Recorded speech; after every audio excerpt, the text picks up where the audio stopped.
Welcome to our 29th annual event of the USMBA.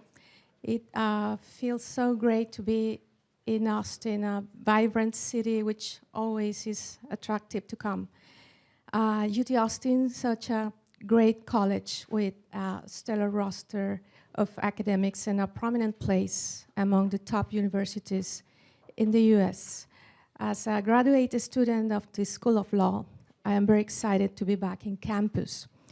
I never could imagine I will be standing here with a leadership role to the legal serving to the legal profession and to my country. That's circles of life. Professor Patricia Hansen, who was supposed to be today with us, cannot make it this morning due to health issues. We send our best wishes of recovery to her. Today is a very special occasion as we inaugurate the USMBA 29th conference, being the nurturing the central topic. This phenomenon, which promises to bring enormous benefits to Mexico, but also presents a lot of challenges, such as infrastructure, work force, and energy, among others. As it is a tradition, we will have expert panelists discussing and updating us on each of the topics. We count also with two tremendous speakers in this event, Dr. Shannon O'Neill and David Lopez, and invite to you to participate in the roundtables at the end of today's panels. We are ready to start and hope everybody enjoys the event. Thank you, Yvonne. So good morning. My name is Charlie Meacham. I'm the U.S. Chair of the U.S.-Mexico Bar Association. I want to thank you very much for your attendance today and support of the organization. I think this is going to be a terrific conference. And particularly, we're going to have at lunch and at dinner some really good keynote speakers who I think you will find to be extremely informative. So housekeeping items, the Wi-Fi here is UT guest, all lowercase, and there's no password. So if you need to log on to your computers while we're doing the program. So I think at this point, I'm going to invite Alejandro Gómez, my partner from Mexico City. Alejandro is the co-leader of our foreign trade practice in Mexico City, and he'll be in charge of introducing his panelists. Thank you, Charlie, Yvonne. Gregorio, por favor, Alejandro, if you're so kind to join me here at the podium. It's glad to be here. We will be in the next few hours and following day and a half, roughly, speaking about nearshoring at length, hopefully not ad nauseam. To put this subject matter in context, it seems rather straightforward, no shortcuts, no unknown concepts regarding nearshoring. However, let me give you some ideas around it that may put in context the discussion that we'll have with these two great professionals. We have talked about China decoupling. However, that is turning into China de-risking. So it began like a really harsh decoupling situation, and now it's maybe not so much. How about the China's slower economic growth that we're seeing, that we have seen or are seeing lately, versus the China speed that the automakers are aiming for regarding electric vehicle developments. The nearshoring in Mexico is a reality. However, I have also read articles dealing with ghost shoring, perhaps not shoring. We'll see with these two gentlemen the aspects of the public figures that we have regarding the amounts of nearshoring.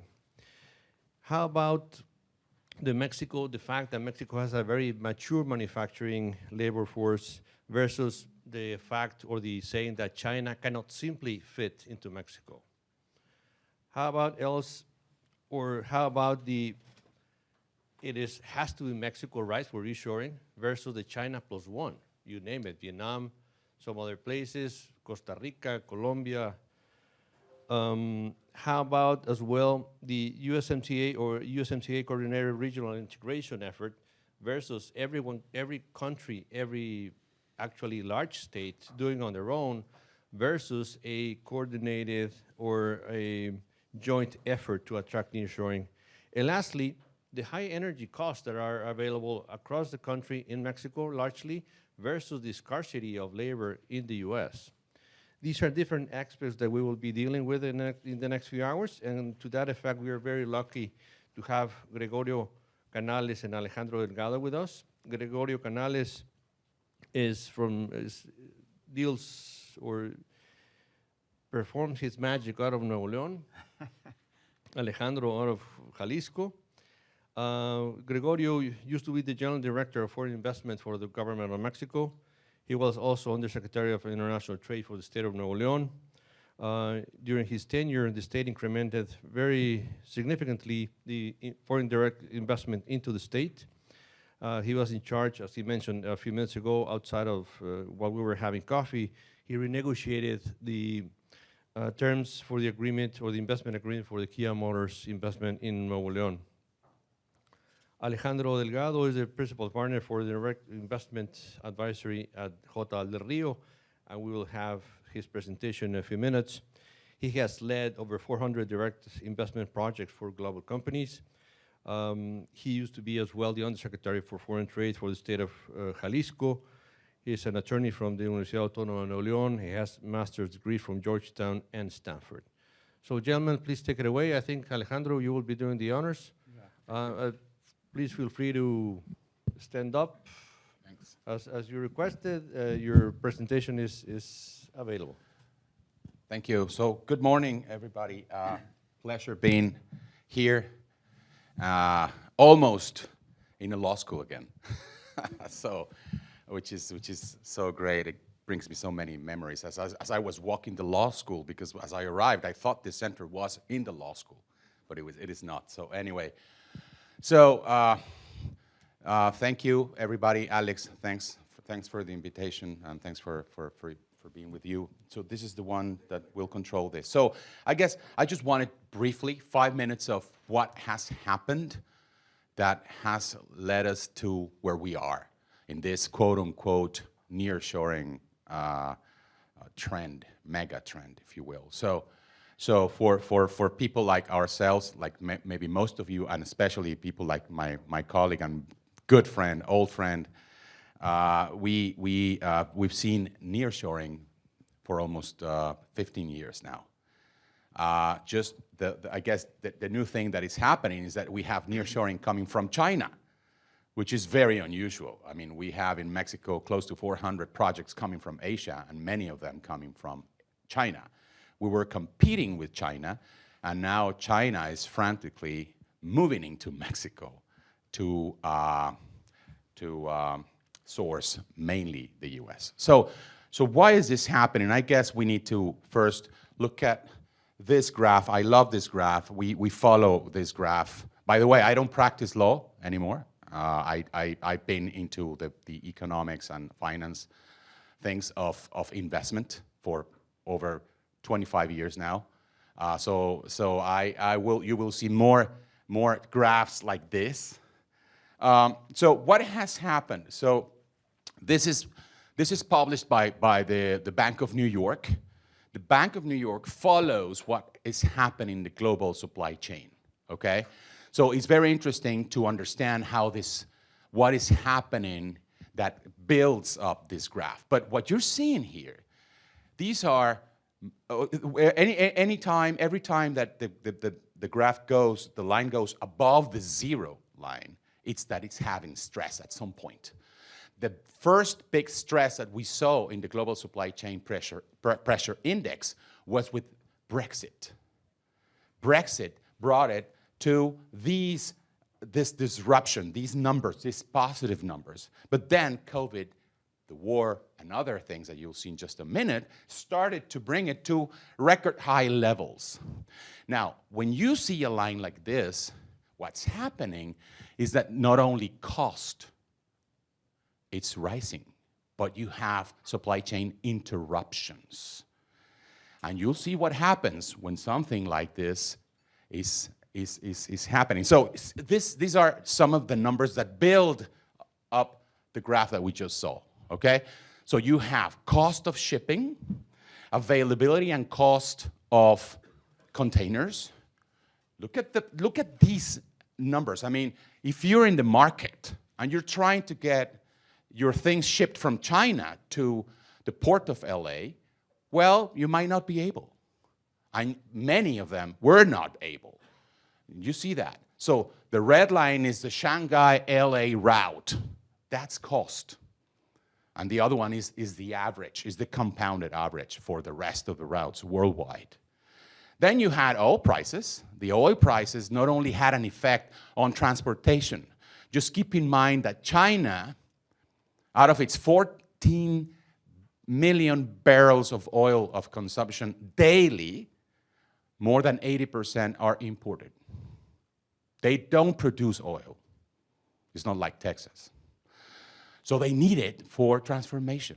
They need oil for manufacturing. So if they don't get oil, or if the oil prices go to the roof, then they're having trouble. And inflation. Inflation hits you because the longer it takes your items to be transported from Asia to the US, the more capital you need. You need working capital. And if you have inflation, then you have higher interest rates. So it becomes more expensive and you become less competitive in the market. Well, all these things led us to a big crisis in the US in terms of supply. This is the stock out chart. Look at this. The first line, the one up here, is food and beverages. 50 percentage points. That's what you had in the US in 3 months. Okay, so it's not like, oh, I'm not gonna have diapers. Well, I'm not gonna have powder milk, right? Well, where do I get it? And the word Mexico starts coming up, okay? So this is what happened throughout. This line that remained is electronics. Quote unquote, national security. You need chips. So government took note. Oh, supply chains are a matter of national security. Okay, but parallel to all this, you had the trade war with China, the US, right? So what I wanted to signal here is how sensitive are these products to a 25% tariff. We had 3 lists. The smallest of them is the 16 billion list published by President Trump. This is the effect it had. Follow the blue line, please. In 3 months, you had a drop of imports from Asia, especially China, not only China, of 50% in the blue line. The blue line, it's automobiles, transportation, some agricultural machinery and equipment, and also some computing equipment. So that hits the market. So with President Trump, with those 3 lists, he hit over 60%, 66.4% of all imports coming from China, with 25% tariff. So you start rethinking, maybe the China equation is not so simple, right? Or you start saying, I don't know if you guys read the book, The World is Flat. Well, it's not so flat anymore, right? Distance matters. Security matters. So the MIT Center for Logistics and Manufacturing produced a very interesting study on the replacement patterns. Why would things go to X place? And so we prepared this simple graph where you have the strategy, the products, and the preferred location. And that's where Mexico appears. The US, by the way, is very strong on higher and highest value items that have a big sensitivity to the closeness to the market, okay? So you have far response supply chain for mid, low, and even high level, high value items for Mexico. So that's where you start seeing not only reshoring to the US, but also nearshoring to Mexico. Now, you had, as I said, the government took note, and the government had what we call a regulatory intervention. Actually, is really a budgetary intervention. Each of these three have billions of dollars for incentives and credit. Credit's so cheap that banks cannot give it.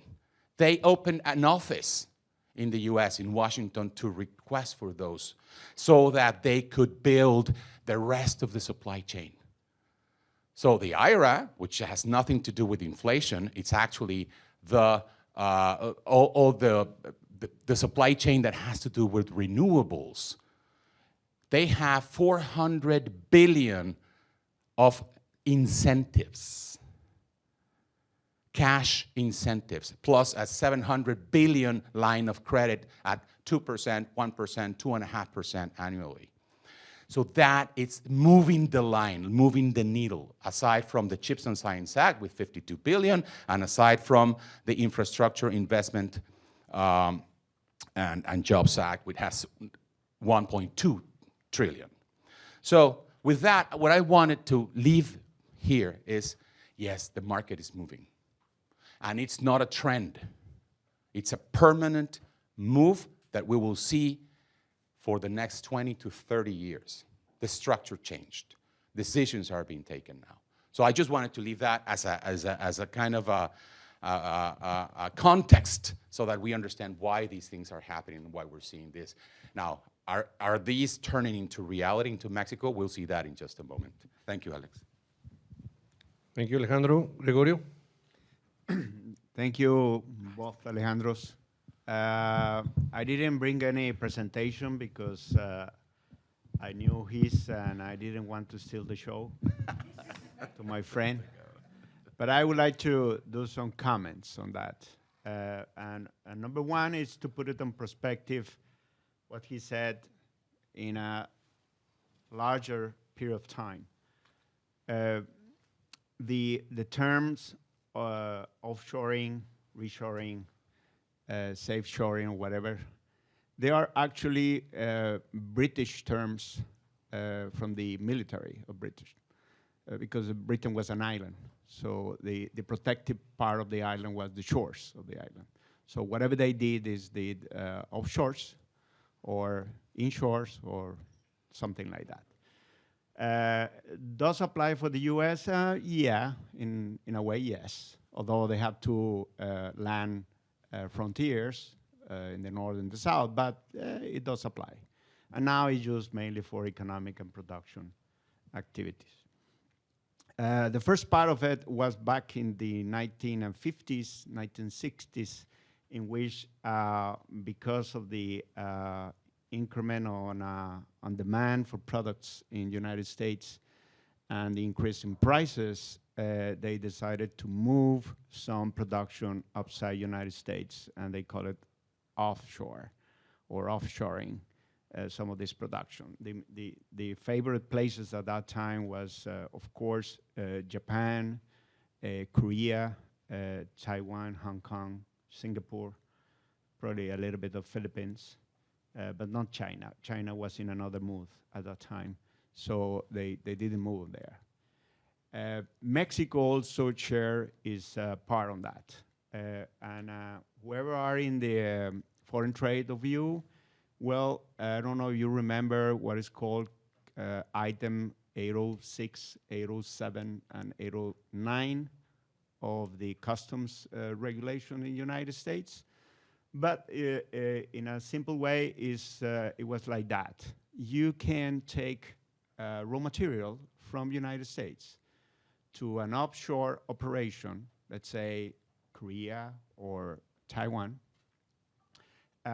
finish the production there using your own raw materials, and then bring them back to the US. You will pay duties only on the value added.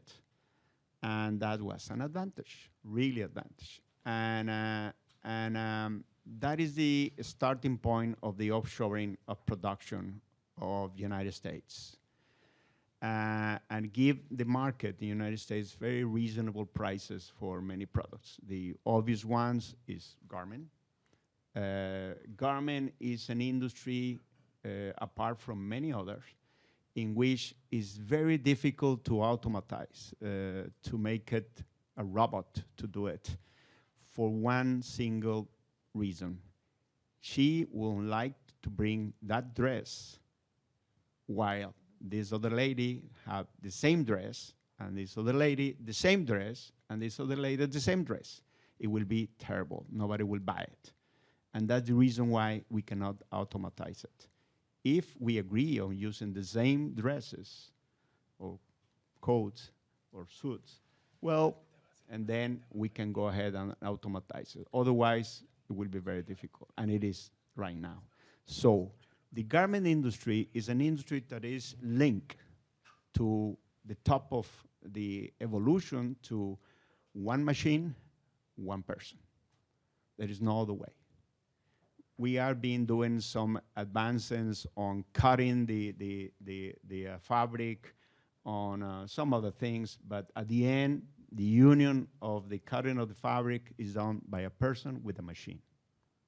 We make machine faster, easier to handle, but the relation man or woman machine is at the must.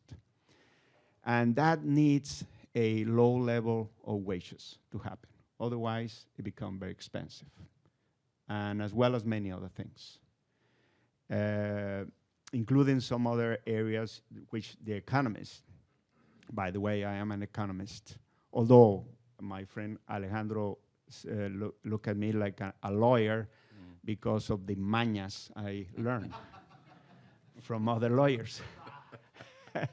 And I think the one laughing up here is one of them.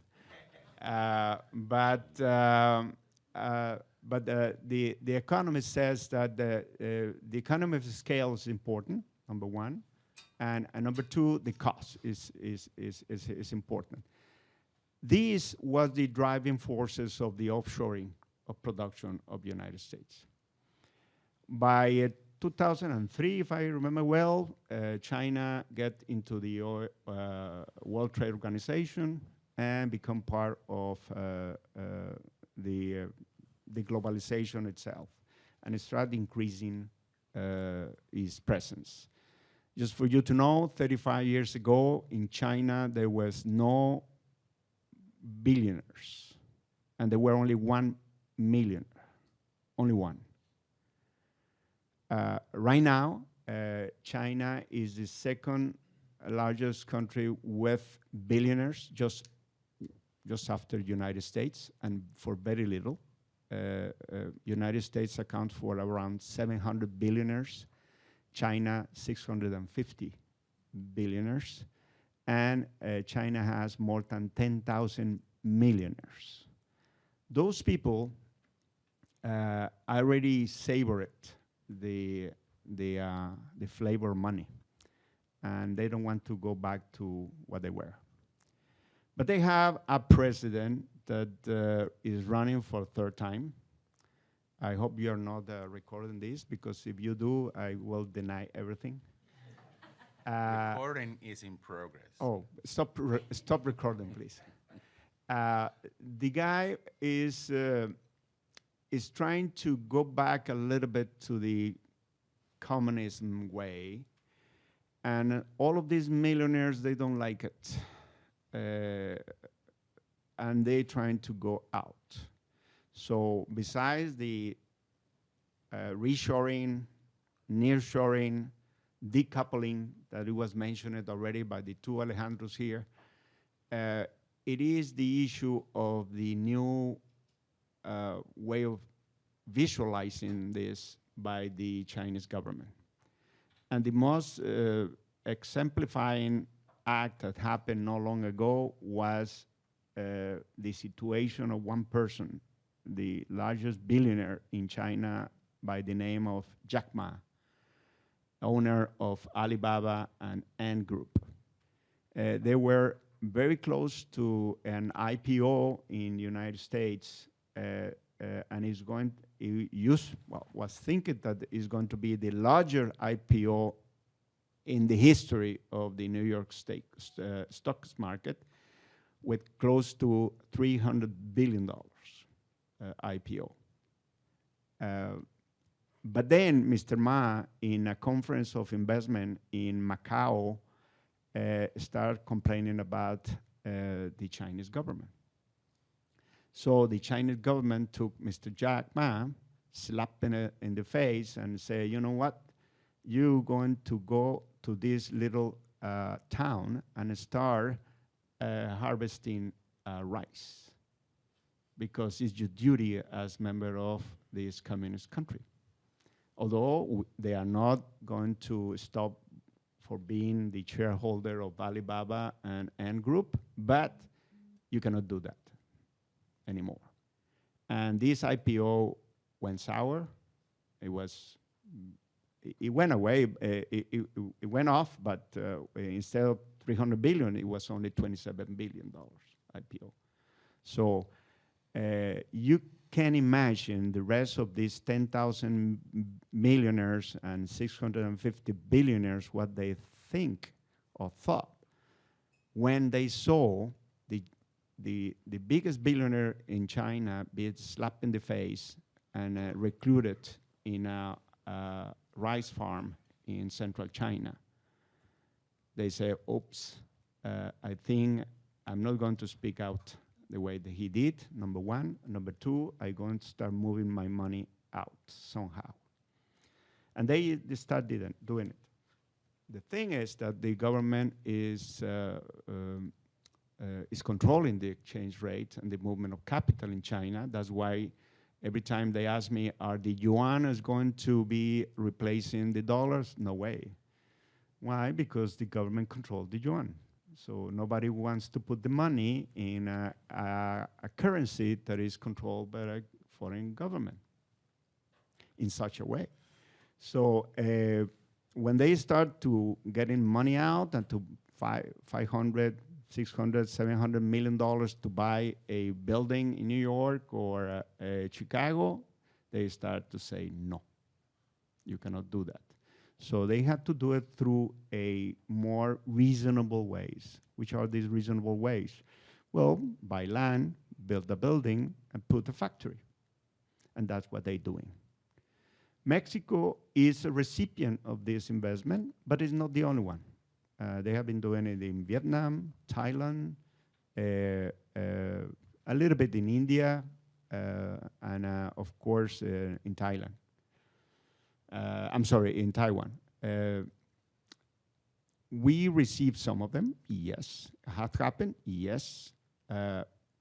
Last year, we received, just in the area of Monterrey, Saltillo, which is in the northeastern part of Mexico, around 52 projects from China. Out of them, I signed up 9, fortunately. So it was a good year for me. It was the best year for me, by the way. And this year is also very good. I signed up already 9 new projects, 7 of them from China. And the year is not ended yet. So I think I'm gonna sign another 4 more before this year is out. So it's happening. For the reason Alejandro mentioned it, the long value chains are not good anymore. The just-in-time is overpriced. It's better to have some inventory and to be secure about the fulfillment of orders and to put the products on the shelves of stores.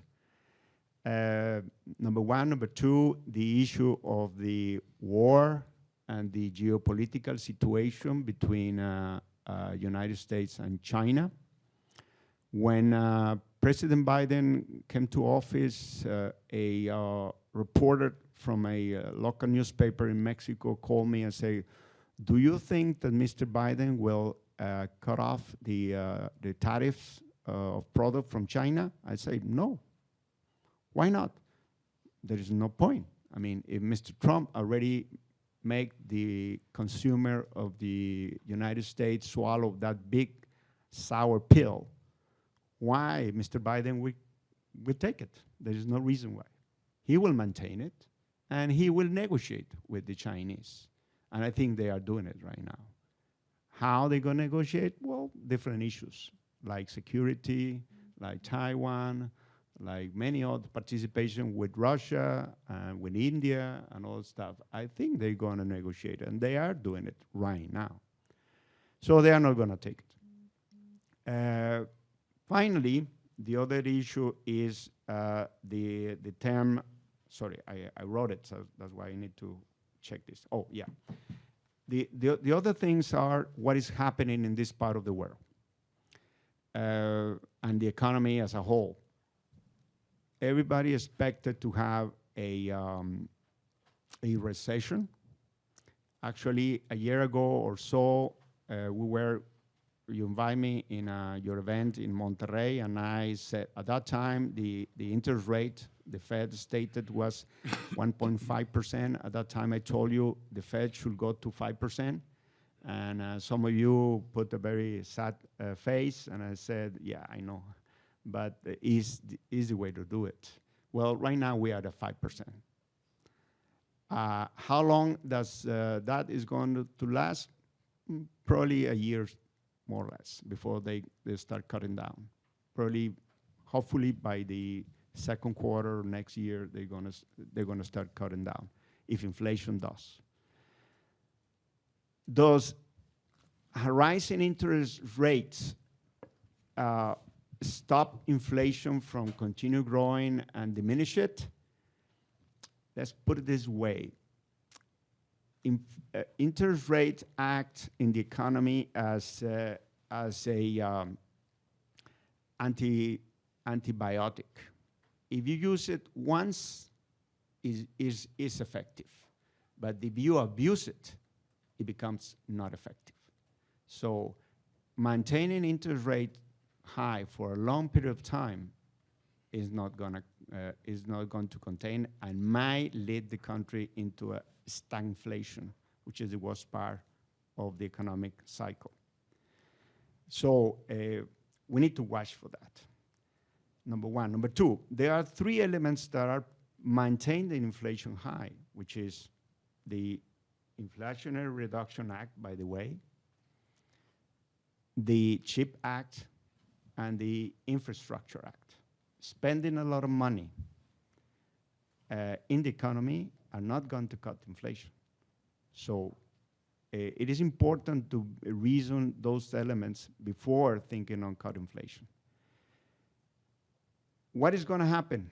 Well, fortunately, the situation in North America and Mexico, Canada might be a little bit apart, is that we're going to face a mild recession, is my expectation, and we're going to recover by the second half of next year.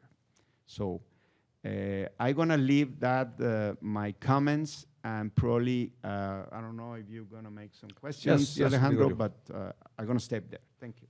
Thank you. And I would like to actually go down to the subject matter of this initial panel, the sense of policy. We know we have a number of policy options available in the U.S., both at the federal and state levels. But what can the Mexican states actually how can Nuevo León compete with Jalisco, Chihuahua, Querétaro, you name it? Is there actually some tools available for the state governments or regional governments to compete for this direct investments? You ask me? Okay, Well, it's your choice, Alejandro Okay. or Gregorio. Okay, yes, they do compete, I mean, and it's not new. States of Mexico are competing for attracting foreign direct investment for the past 25, 30 years. It's not a new thing. And they will continue doing it. The issue is twofold. One is what they can offer in the sense of incentives. So far, very little. I mean, it's 92% of the taxation system in Mexico is federal. Only 8% is state or municipal. So in the sense of taxes, I don't think there will be a lot to give. Number one, and number two is the infrastructure. The infrastructure wasn't good. Some areas were better than another ones. Probably Monterrey was the best city in the sense of infrastructure. But nowadays, with the influx of new companies from China, it's not enough. I mean, we still have problems with the energy. We do have problems now with the energy, with water, and with labor right now.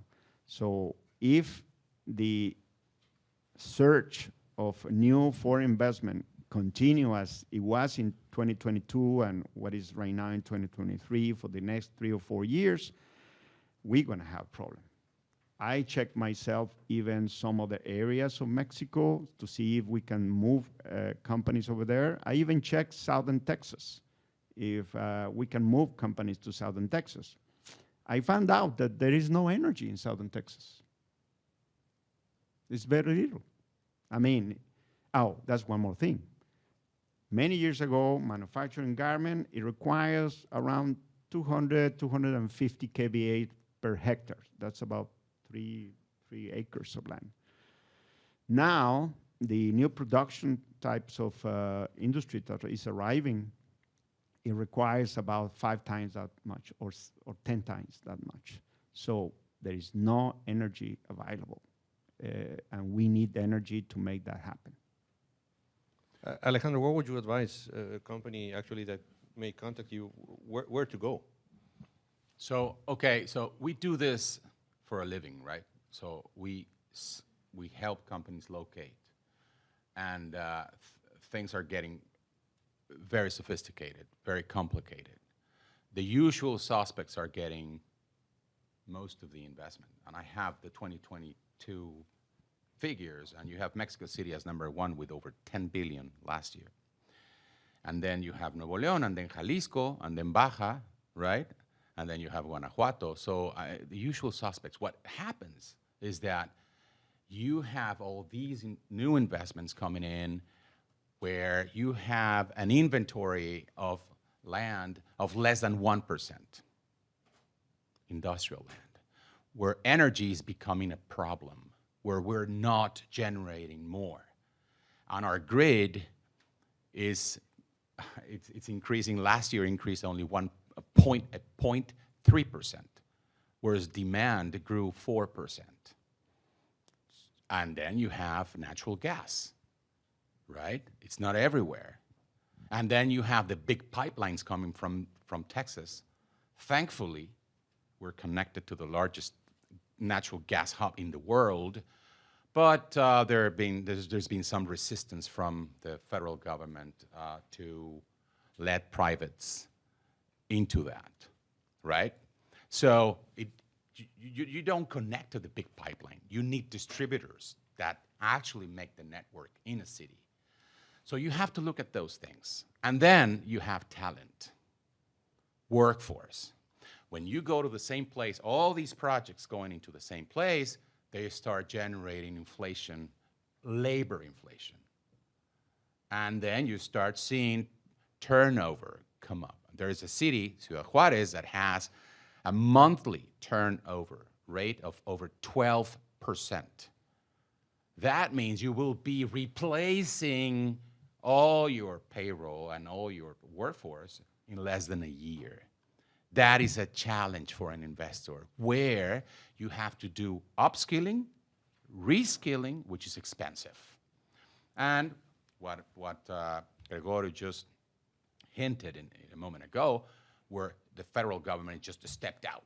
They're not giving incentives. They're not really promoting investment, but the states are, with a budget only thin for that. So it's becoming a challenge. So investors really need to know how to walk, how to walk the Mexican landscape, and where to locate and how to locate, along with you guys, the lawyers. Believe me, this is state of law, I mean, the rule of law is also a challenge. What can I tell you about it? So anyway, so these are the usual suspects, and we need to look to the new places. Veracruz, Durango. Of course, Guanajuato with the security problem used to be a safe haven. It's not anymore. There is a war going there. I mean, I'm exaggerating, but I mean, you see the killings. What can you say, right? So let's look for the new places and settle yourself the right way. So that's very much my point of view, Alex. Thank you, Alejandro. We have only a couple more minutes left. My last question would be, is the actual integration, the USMCA integration for being the recipient of foreign direct investment and nearshoring, is it a matter for the companies to actually have the wisdom of allocation of resources? Is it a matter of the attorneys that counsel them? Is it a matter of public policy? Is it a combination of all? Please give it your thought in a few minutes, 1 minute each, and then we will be done. Thank you. Yeah, I mean, I guess even if we've had NAFTA, and then now we have the USMCA and other treaties. I mean, Mexico has 44 free trade agreements with 75% of the global GDP. You have still to operate. You have to run things like the EMEX program, right? So audited now by the tax authorities. I see faces saying, yeah. Well, in our firm, which is also an accounting and a tax firm, we're seeing that. So, yes, I mean, you need professional advice from the lawyers, from accountants. You need to have all your records and your inventory well controlled, well in line, in order to have the benefits of these programs.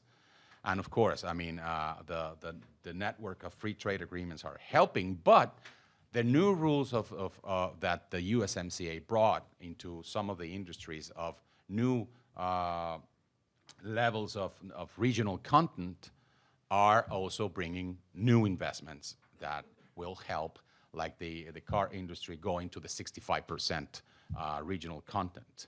And that's being a challenge, because you're not finding plastic molding as easily, you're not finding precision machining as easily. I mean, we're seeing this is one of the bottlenecks that we're seeing, the local supply chain, and you need to bring them either to the US, Canada, or Mexico. So I'd say it's a work of lawyers, accountants, economists. I mean, really, we all need to push for this to happen in a gracious way, if you will. My company core business is what I call soft landing of foreign direct investment. So I am a consultant that I do partner with law firms on conducting my business. I give them general advice on legal framework, but just general advice.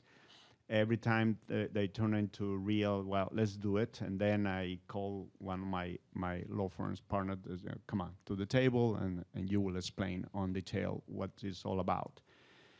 I see some of the law firms that they really are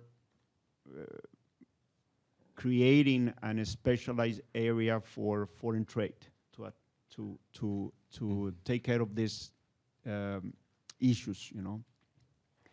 Foreign trade is one, the other one is labor. How to deal with labor is important.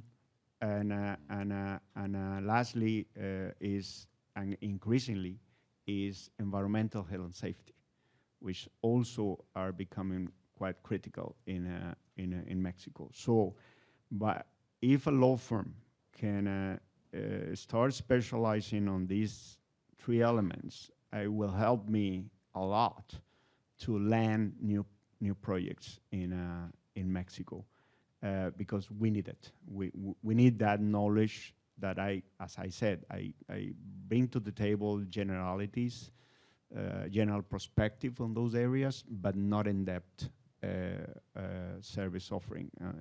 I need the lawyers to do that. Number one, and number two, can we partner US and Mexico consultants and lawyers?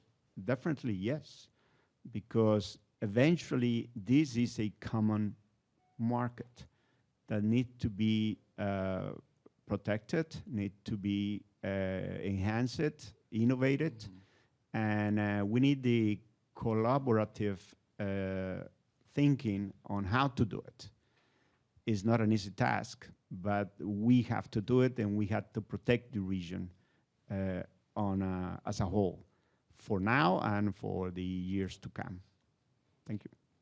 Well, please help me thank Gregorio and Alejandro, Gregorio Canales, Alejandro Delgado, for this great presentation. Gracias.